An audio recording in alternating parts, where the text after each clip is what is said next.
પડી જાય એટલે હોનું સારું થશે ભાઈ. અને હજુય દાદાની મરજી છે તો આવા દાદાના આજ્ઞાથી ભોળાનાથની મરજીથી આવા શુભ કાર્યો થશે.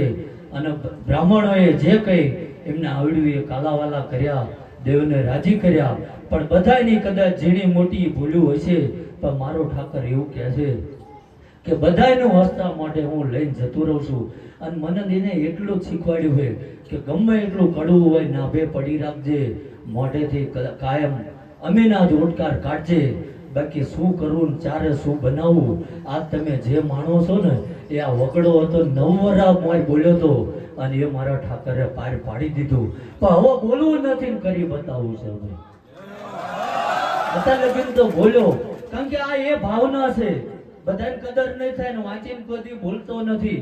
અને મેં નક્કી કર્યું છે કે માયક ઝાલ્યા પછી કોઈની માફી માંગવી પડે તેથી આ ધંધો બંધ કરી દેવાનો.